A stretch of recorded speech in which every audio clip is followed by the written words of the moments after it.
सद्बुद्धि, सन्मार्ग और कार्य का संकल्प देना, अडिग रहे विश्वास तुम पर, ऐसा अंतः कर देना, मेरे हृदय में आने में तुम्हें कोई संकोच न हो। हे गुरुदेव, मुझे नजरों से दूर कभी न होने देना। हे गुरुदेव, मुझे नजरों से दूर कभी न होने देना। नमस्कार मित्रों, गायत्री चिंतन धारा में आपका स्वागत है। आशा है आप सब कुशल पूर्वक प्रसन्न होंगे। मित्रों, जब भी योग साधना, सत्संग, प्राणायाम या पूजा पाठ आदि की बात आती है, प्राय लोग यही कहते हैं कि ये सब तो ठीक है, होना भी चाहिए, करना भी चाहिए, हम भी ऐसा करना चाहते हैं, पर कब करें? टाइम कहाँ है हमारे पास? और फिर साधना ही करते रहेंगे तब नॉर्मल लाइफ के लिए टाइम कहाँ बचेगा? सब छोड़ छाड़ के संन्यास ही लेना पड़ेगा। इतना सारा ये भी करना है, वो भी करना है, वो भी करना चाहते तो है, क्या संन्यास ले लें? आम आदमी ये सब नहीं कर सकता भाई। क्या आप भी ऐसा ही मानते हैं? वास्तव में हमारी शिक्षा वास्तविक जीवन के बारे में कुछ नहीं बताती। हमें शरीर रचना बताई है, स्कूलों में पढ़ाई है ना? व्यक्तिगत, पारिवारिक एवं सामाजिक जीवन में नैतिकता की बातें बताई हैं, आदर्श की बातें बताई जाती है। लोग व्यक्तिगत बहुत सारी बातें बताते हैं, व्यक्तित्व विकास की बातें बताते हैं, परंतु वास्तव में व्यक्ति माने क्या और जीवन माने क्या, कैसे जीना चाहिए, नैतिकता या आदर्श की बातों से हमें क्या फायदा है, यही समझ में नहीं आता। तो फिर ऊपर से नीचे तक लोग जो है शराफत का लिबादा ओढ़े रहते हैं, शराफत की बातें करते हैं, पर उनके काम ठीक उल्टे होते हैं। अब यही बात चल पड़ी है कि आजकल आदमी कब सब काम करता है, होशियार वही है जो पकड़ में नहीं आए। सब लोग वैसी काम करते हैं और अपने आप को होशियारी बताते हैं कि देखो हमने ये किया, पकड़ में नहीं आए। अरे जो वक्त के फायदा उठा ले सब तो करते हैं, आजकल का जमाना यही है, इस तरह की बातें करते हैं।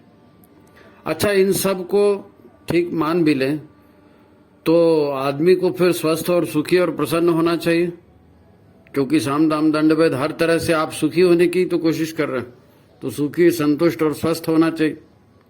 तो लोग वैसे भी नहीं दिखते। आज हम इसी विषय पर चर्चा करेंगे, नॉर्मल लाइफ और साधना का अर्थ हमें क्या लेना चाहिए, है नी? तो ये बड़ा महत्वपूर्ण विषय है चर्चा का। अच्छा लगे तो चैनल को लाइक जरूर करें। तो चलिए, आज की बात हम एक कहानी से शुरू करते हैं। एक कहानी से शुरू करते हैं, छोटी सी कहानी है, इससे काफी एक इशारा मिलेगा। एक साधु थे और उन्होंने जंगल में एक कुटिया बनाई थी, वहां वो रहते थे और अपनी ध्यान साधना, उपासना उनका चलते रहता था। साधु थे, उनको ध्यान साधना में रस, लोग देखते थे लेकिन कोई कुछ कहता नहीं था कि भाई अब ठीक है, साधु महाराज है, जब कर रहे हैं। एक दिन एक आदमी उधर से गुजरा, उसको प्रॉब्लम थी, वो परेशान था बेचारा, समझ में नहीं आया क्या करना चाहिए। तो साधु जी के पास वो गया और उनको अपनी परेशानी बताई। तो साधु जी ने जो है सोच समझ करके अपने हिसाब से उसको एक समाधान बता दिया। अच्छा, उसने वैसा किया, उसको फायदा भी हो गया। तो उसने बताया कि भाई ये फलाने जगह साधु रहते हैं, उनको पूछो जाके, वो सब समाधान बताते हैं। तो धीरे धीरे वो साधु जी की पहचान इसी बात में लग गई कि भाई आप कोई भी प्रॉब्लम है तो साधु जी के पास जाओ और वो समाधान बता देंगे।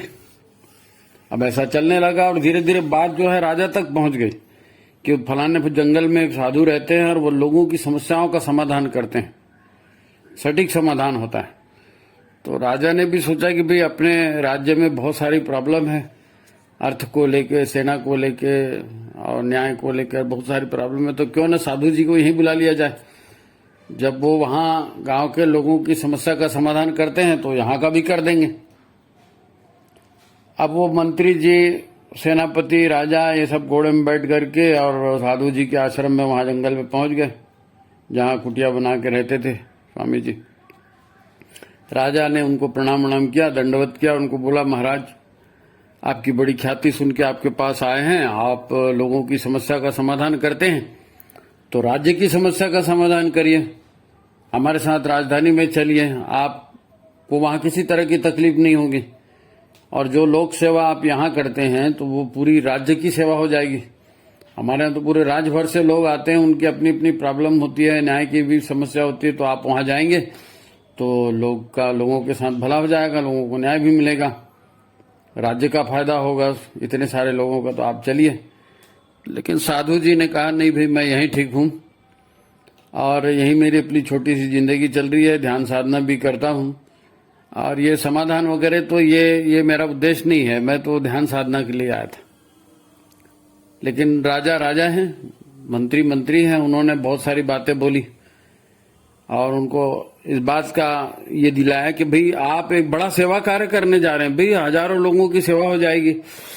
साधक लोग तो ऐसे ही करते हैं, साधु लोग तो सबका कल्याण करते हैं, तो आप चलिए, वहां कोई तकलीफ आपको नहीं होगी। अब वो साधु महाराज झांसे में आ गए, चले गए उनके साथ, वहां चले गया, वहां दरबार भी लगने लगा, उनकी समस्याओं का समाधान भी वो लोगों को बताने लगे। राजा ने उनकी अच्छी खासी व्यवस्था कर दी, दास दासियां उनके आसपास, खाने पीने को पलंग वलंग लगा, हवा बढ़िया, गार्डन वाला जगह, रूम है ना। तो साधु जी जो है धीरे धीरे उनको भी अच्छा लगने लगा, गद्दे में सो रहे हैं, बढ़िया खुशबूदार है ना माहौल है, बढ़िया पंछी चहचहा रहे हैं, फूल खिले हुए हैं और खाने को समय पर और तरह तरह के व्यंजन। तो उन्होंने कहा भगवान की यही इच्छा होगी। वहां मैं जंगल में था, लोगों का काम कर रहा था, तो भगवान ने शायद प्रसाद दिया है कि चल भाई तू आराम से भी रह ले और लोगों को भी आराम से रहने दे। अब धीरे धीरे धीरे जो है साधु को वहां पर आदत लग गई उनकी, है नी, मेवा में स्थान खाना, वो जो भी चाय शरबत जैसा भी वहां व्यवस्था होगी, वो आदत लग गई साहू जी की, साधु को। अब धीरे धीरे साधु जी जो है लोगों के बीच में थे, तो राजा क्या करता है, मंत्री क्या करते हैं, लोग क्या करते हैं, ये सारा दिन उनके दिमाग में चलते रहता था। तो उनको लगा कि भाई मैं बहुत बड़ा काम कर रहा हूं और भगवान ने मेरे को पुरस्कार दिया है। एक दिन क्या हो गया, साधु महाराज वहां से गायब हो गए। साधु महाराज गायब हो गए तो राजा ने खोज शुरू की, पुलिस सिपाहियों को भेजा। अच्छा, गायब भी हो गए तो ऐसा नहीं, रानी जी का हार और उनके जेवर जायदाद और पोटली वो पूरी गायब थी। तो साधु महाराज उसको लेके चंपत हो गए। अब चंपत हो गए तो कहाँ जाते हैं, सब जगह तो पुलिस पकड़ने का डर था, तो जंगल में चले गए और चलते चलते चलते बहुत थक गए, तो एक झाड़ के नीचे बैठ गए पोटली लेके और सुस्ताने लगे। अब उनको भूख लगने लगी, इतने में ऊपर से एक फल गिरा। अब साधु महाराज ने उस फल को खाया, फल तो अच्छा था, उसको खाया तो स्वाद भी आया उनको, लेकिन थोड़े देर बाद उनकी तबीयत खराब होने लगी। वो फल जो है वो जड़ी बूटी वाला था, कुछ अब जरूरत नहीं है और फिर भी आप जड़ी बूटियां खाओगे तो कुछ तो प्रॉब्लम होगी। तो साधु जी को वहां तबीयत खराब हो गई। अब उनसे चलते ना बने, कुछ करते ना बने, पानी वानी था नहीं, तो 3-4 दिन वहीं भूखे प्यासे पड़े रहे उसी में, कोई रास्ता नहीं सूझा उनको। तो 3-4 दिन जब पेट खाली रहा तो उनके दिमाग में आया कि मैं कहाँ फंस गया यार, अच्छा खासा जंगल में तपस्या कर रहा था, वो राजा के यहाँ चले गया, नहीं मालूम क्या क्या आदत लगा दी, अब यहाँ आया तो कौन सा फल था मैंने खा भी लिया, फंस गया। मैं तो नहीं जाता राजा के यहाँ तो ज्यादा अच्छा था।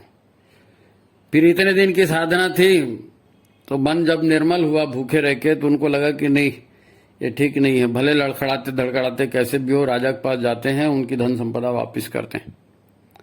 अब वो लड़खड़ाते राजा के पास गए, धन संपदा वापिस की राजा की, उनको कहा माफ करना गलती हो गई और ये सब का मैं आदी नहीं था, लेकिन यहाँ आकर के रहा तो मेरी आदत बदल गई और ये वृत्ति घुस गई तो मेरे से अपराध हो गया। तो राजा ने कहा नहीं कोई बात नहीं, अब आप आए हो तो आप सावधान हो जाओ, है नहीं, अब यह अपराध दोबारा मत करना, कम से कम जनता की सेवा हो जाएगी, हमारे गहने गहने तो मिल ही गए, आप पुण्यात्मा हो, रुक जाओ। साधु ने कहा नहीं अब मैं नहीं रुकूंगा और वो चले गए। अब ये कहानी है। और ये कहानी हमको ये बताती है कि हम साधन सुविधा के लोभ में ऐसे वातावरण अपने चारों ओर बना लेते हैं कि हमारा मूल व्यक्तित्व उसमें खो जाता है नहीं? आप भी अनुभव करते होंगे, पहले हम सब गांव में रहते थे, गांव से ही तो शहर में आए ना। और आज भी गांव की चर्चा होती है कि वहां शादी ब्याह होती है तो पूरा गांव एक साथ आता है, पूरा कोई पर्व आता है तो पूरा गांव एक साथ आता है, सब एक दूसरे के चाचा मामा भावा मैं पिताजी बाबूजी ऐसा सब एक दूसरे को बोलते हैं, बड़े प्रेम से रहते हैं। लेकिन शहर में आ जाते हैं तो टीवी के संपर्क में आ जाते हैं, तो कॉलोनी में आ जाते हैं, सोसाइटी में आ जाते हैं, फ्लैट में आ जाते हैं, तब वही गांव के आदमी है, वही गांव की दिनचर्या वाले यहाँ आकर के फिर पर्दे लग जाते हैं, सोफा लग जाता है, घर के लोगों के कपड़े बदल जाते हैं, है ना, हैप्पी बर्थडे मनाना शुरू कर देते हैं और नहीं जाने क्या क्या जो वहां नहीं करते थे वो सब यहाँ शुरू कर देते हैं। और उसके बाद क्या होता है, उस माहौल में रहते रहते हम खुद बदल जाते हैं, है ना। इसका अर्थ हमको समझना पड़ेगा। तब सार क्या निकला? सार ये निकला कि हम क्या कर रहे हैं, इसका परिणाम क्या हो सकता है, इस पर विचार होना चाहिए, है ना। दरअसल नॉर्मल लाइफ की सफलता का अनिवार्य तत्व साधना ही है भाई। नॉर्मल लाइफ की सफलता, नॉर्मल लाइफ यानी क्या है ना। और साधना, जैसे कोई भी गाड़ी होती है ना, तो गाड़ी में हैंडल भी होता है, ब्रेक भी होता है, ताकि आप गाड़ी को कहीं मोड़ सकें, उसकी गति को रोक सकें। तो ऐसा हैंडल और ब्रेक हमारे लाइफ में भी होना चाहिए। तो लाइफ में हैंडल लगाना, ब्रेक लगाना और कब क्या करना है उसको जागरूक रहना, ये साधना का विषय है नहीं। बिना ब्रेक के, बिना हैंडल के गाड़ी नहीं चलाई जा सकती। उसी प्रकार अपने मन और मन की इच्छाओं पर विवेकपूर्ण नियंत्रण ये जरूरी है। अब भोगों का पूरा वातावरण बन जाता है, धीरे धीरे वो आदमी उसी के प्रभाव में आ जाता है, तो फिर मन और मन की इच्छाओं पर विवेकपूर्ण चिंतन नहीं हो पाता, विवेकपूर्ण नियंत्रण नहीं हो पाता। तो साधना क्या है? साधना ये है कि हम अपने मन और अपनी कामनाओं पर विवेकपूर्ण नियंत्रण रखें, सतत जागरूक रहें। हम क्या सोच रहे हैं, कैसे क्या व्यवहार कर रहे हैं, इसका परिणाम क्या होगा, है नी, इसके ऊपर जागरूक रहकर ध्यान देना, यही तो साधना है। साधना का पहला चरण है। साधना का दूसरा चरण है अपने भीतरी सामर्थ्य और भीतरी क्षमता का विकास। भीतरी सामर्थ्य और भीतरी क्षमता का विकास, पहले तो जो है उसी को मेंटेन किया जाए, और दूसरा अपनी क्षमता को बढ़ाया जाए। ये भी साधना है नी, यह भी साधना है। तो यहां पर भी नॉर्मल लाइफ को बेहतर बनाने की ही बात है। जब आपकी ऊर्जा बढ़ेगी, आपकी क्षमता बढ़ेगी, तो आप लाइफ अच्छे से जी सकेंगे। तो साधना जो है ये लाइफ का अनिवार्य अंग है। देखो, मन से ही सब कुछ होता है ना, और मन पर अगर आप नियंत्रण नहीं रखोगे तो आप कैसे सफल होगे। एक विद्यार्थी है, पढ़ाई कर रहा है, टीवी चल रहा है, तो वो क्या करे? टीवी देखे कि पढ़ाई करे, है नहीं। कहीं खा रहे हैं तो ज्यादा खा लें, अच्छा लग रहा है तो मन पर विवेकपूर्ण नियंत्रण जरूरी है, और यही साधना है। साधना कोई अलग से नाक कान पकड़ के बैठना, वही साधना थोड़ी है। साधना तो यहां से चालू हो जाती है, मन पर नियंत्रण ही साधना है। भगवान की साधना नहीं होती, अपने आप की साधना होती है। अपने आप की साधना का मतलब अपनी शरीर की आदत को सुधारना, अपने मन की आदत को सुधारना। जब वो सुधरेगा तो उसमें परफेक्शन आएगी, एक्यूरेसी आएगी, है नी। अब एक बात ध्यान से सुनिए, है नी। जैसे हम आहार खाते हैं, तो आहार सिर्फ पेट भरने की चीज नहीं है, पेट भरने की चीज नहीं है। वो आहार के साथ संस्कार भी आते हैं, सूक्ष्म ऊर्जा संस्कारों की, है नी, निगेटिव या पॉजिटिव ऊर्जा। क्योंकि किस जगह वो अन्न पका है, किसने पकाया है, किस तरह की कमाई। अब राजा के यहाँ था, राजा के यहाँ साधु ने उनको कहा ना कि भाई मैं यहाँ आ गया रहने के लिए, अब आप जो है बेदर्दी से टैक्स वसूल करते हो और लोगों पर अनाचार करके पैसा इकट्ठा करते हो, और वो सारा पैसा उसी से खाया हुआ अन्न मैंने खाया, तो मेरा भी दिमाग भ्रष्ट हो गया। भ्रष्टाचार से आया हुआ धन, भ्रष्टाचार से आया हुआ भोजन खाया तो मेरा भी दिमाग खराब हो गया। तो ये बात हमारे व्यक्तिगत जीवन में भी होती है। है नहीं, कहाँ से आ रही है, कैसे आ रही है। फिर वो अच्छा, आहार में सिर्फ ये खाना शामिल नहीं है, आहार में वो सब शामिल है जो हम इंद्रियों से भोग करते हैं।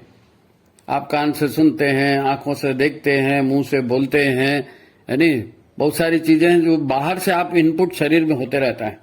कैसा पानी पी रहे हैं, कैसे प्रवचन सुन रहे हैं, कैसी फिल्में देख रहे हैं, वो सब अंदर जा रहे हैं, वो आहार है।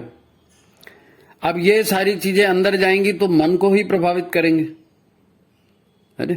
दूषित अन्न भी, दूषित विचार भी, दूषित खान पान भी, ये सब किसको प्रभावित करता है? मन को।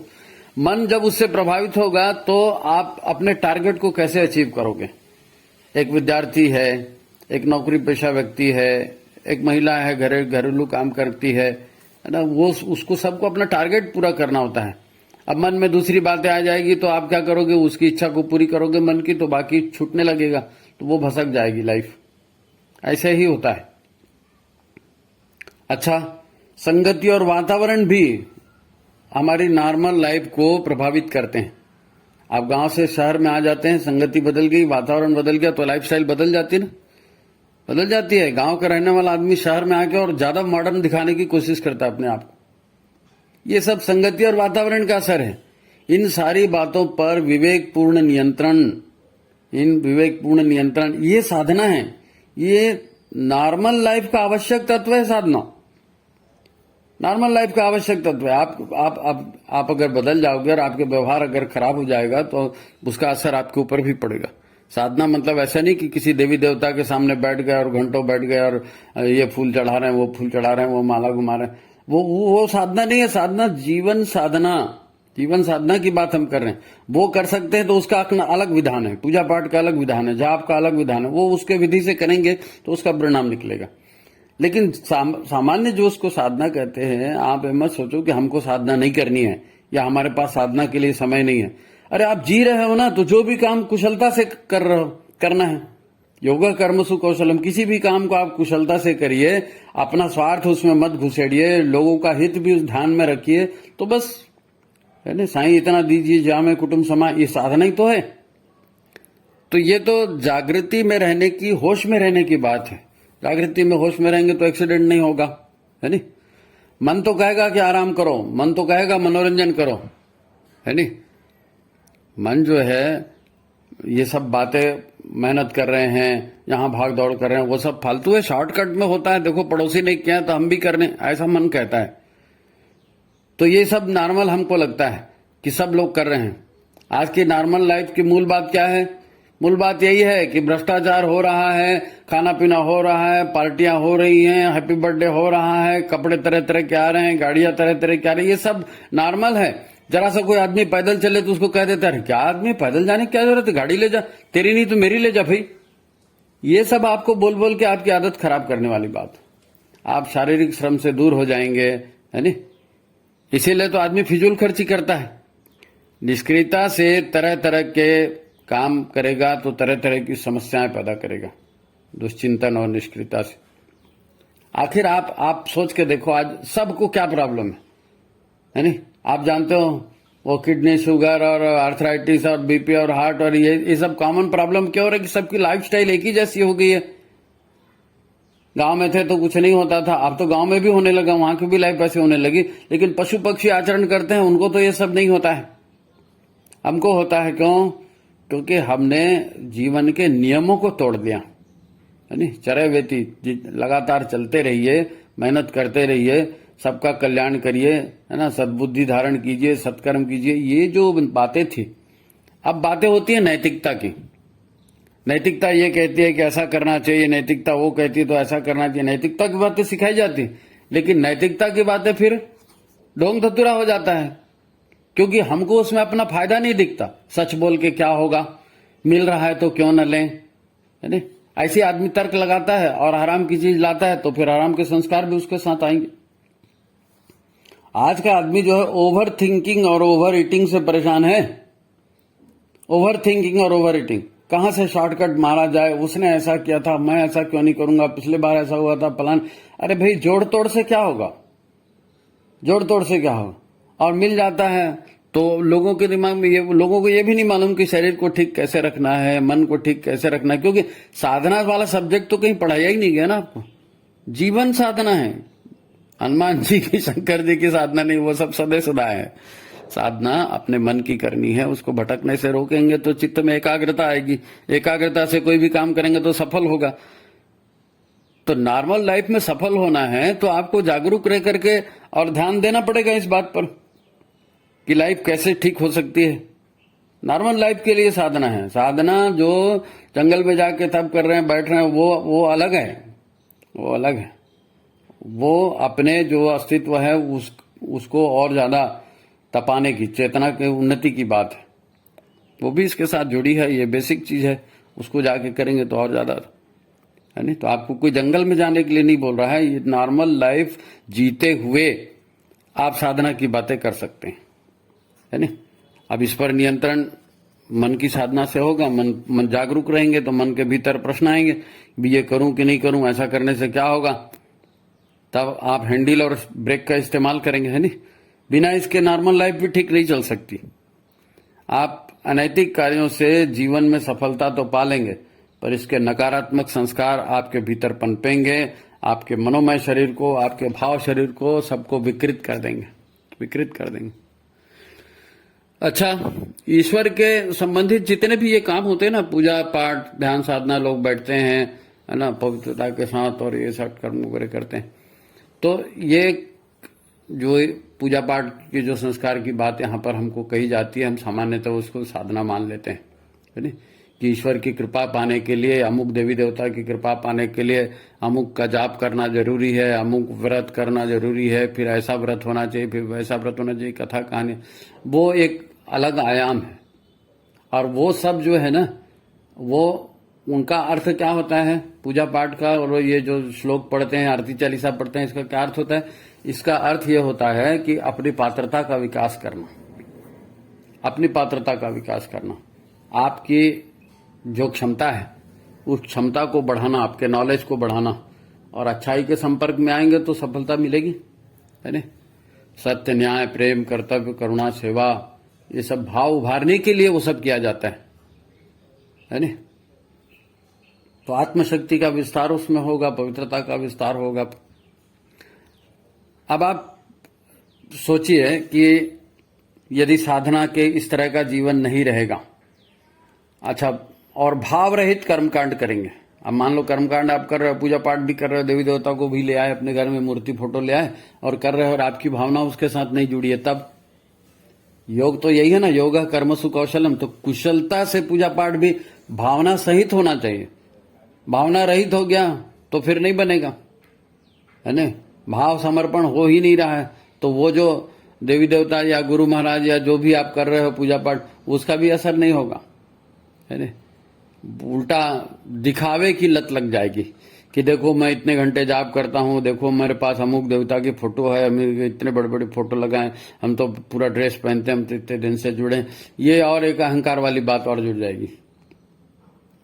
तो आपको करना चाहे ना, आप मत करो पूजा पाठ, लेकिन जागरूकता से जियो, यानी जो करनी है उसको करो। और जो पूजा पाठ भी कर रहे हैं तो वो भी जागरूकता से करो कि हम जो कर रहे हैं भावपूर्ण ढंग से हो रहा है कि नहीं।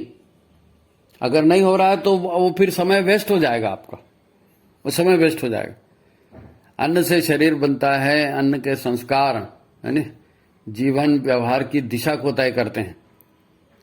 तो अच्छा खाना मतलब ये नहीं है कि आप प्रोटीन विटामिन उसके डब्बे ला रहे हो, खा रहे हैं, पी रहे हैं, नहीं। अच्छा भोजन, सामान्य दाल चावल भी खा रहे हैं तो हमारे पुरखे तो वही खाते आए थे, लेकिन उसमें पवित्रता का अंश होता था, भाव ऊर्जा उसमें होती थी, संस्कार उसमें होते थे, तो जीवन भी चलता था। अभी तो सारा का सारा जो जिसको नॉर्मल जीवन कहते हैं ना, इस नॉर्मल जीवन में संस्कार का कोई कहाँ ख्याल रखता है, और वो छाप पड़ते जाती है, छाप पड़ते जाती है। जैसे गांव से शहर में आने के बाद वातावरण बदला ना, वैसे ऐसे ही वातावरण बदलता है। संगत में रह के आदमी शराब पीता है, संगत में रह के जुआ खेलता है, संगत में रह करके फैशन परस्ती करता है, संगत में रह के उसके यहाँ लाइफ में जो पार्टी दी गई थी, होटल में दी गई थी, हम नहीं देंगे तो लोग क्या करेंगे। तो ये आप मन के बाहर से निकल के लोगों के दिमाग से चलना शुरू करोगे। जीवन ऐसे नहीं चलता है। नॉर्मल लाइफ जो है वो नॉर्मल ही होना चाहिए। किसी का अनुसरण क्यों करना? आप ज्ञान अर्जित करिए, विवेक अर्जित करिए और अपनी पात्रता का विकास करिए, है नहीं? साधु की कहानी जो है राजा के अन्न और महल से ही प्रभावित होकर, तो वहां की एक माहौल से प्रभावित होकर बदली ना। तो खाना पीना तो बहुत अच्छा मिल रहा था, आज सभी को खाना पीना अच्छा मिलता है, लेकिन सबका दिमाग खराब है, सबका शरीर खराब है। तो साधना जो है नॉर्मल लाइफ के लिए बहुत ज्यादा जरूरी है। नॉर्मल लाइफ ठीक चले इसीलिए तो साधना है। तो साधना के मूल तत्व को जानिए, मूल तत्व को समझिए, और उम्मीद है आपको आज की बात अच्छी लगी होगी। ऐसे अनेक उदाहरण हमारे जीवन में देखने को मिलते हैं, उन पर देखिए, उन पर मनन कीजिए, है ना? मुख्य मार्ग से हम हटे नहीं, क्योंकि स्थूल शरीर ये माध्यम है और सूक्ष्म शरीर ये हमारा वास्तविक शरीर है। इतने सारे कर्मों के संस्कार वहां भरे पड़े हैं, कुसंस्कारों को हटाना है, नहीं तो आदत नहीं बदलेगी। आदत नहीं बदलेगी तो लाइफ में अच्छा टारगेट कैसा मिलेगा? आज सभी लोग वही कर रहे हैं जो पिछले जन्म में उन्होंने किया है। आप देखते होंगे ना, कोई किसी को संगीत में रुचि है वो करता है, किसी को गायन में रुचि है वो करता है, किसी को प्रवचन में रुचि है वो करता है ना? किसी को खेल में रुचि। ये रुचियां आई कहां से? आप पिछले जन्मों से कैरी ऑन करके आए हो। जैसी ये अच्छी रुचियां हैं, अच्छे रुचि में जाएंगे तो अच्छा भी रिजल्ट निकलेगा, लेकिन बहुत सी गंदी आदतें भी तो पिछले जन्म से लेके आते हैं ना। तो अपने आप बोलते हैं ना यज्ञ में एक एक बुरी आदत छोड़िए, है ना? तो ये नॉर्मल लाइफ के लिए है, एक एक बुरी आदत छोड़िए। तो नॉर्मल लाइफ अच्छे कैसे जाए, हम में देवत्व कैसे उतरे, हमारा परिवार देव परिवार कैसे बने, ये सारी बातें यही तो मिशन बताता है। ये नॉर्मल लाइफ जो जी रहा है तो कोई साधक नहीं है, ऐसा नहीं है। गुरुदेव ने कहा है गृहस्थ एक तपोवन है ना? ईमानदारी, जिम्मेदारी, बहादुरी, अर्थ संयम, इंद्रिय संयम, विचार संयम, ये जीवन जीते हुए करना है। तो चलो ठीक है, उम्मीद है आपको अच्छा लगा होगा। मित्रों, आप चाहें तो इसको लोगों के पास शेयर करें, लाइक करें, चैनल को सब्सक्राइब करें। आज की बात यही समाप्त करते हैं, अगले अंक में फिर मिलेंगे। सभी को नमस्कार, प्रणाम।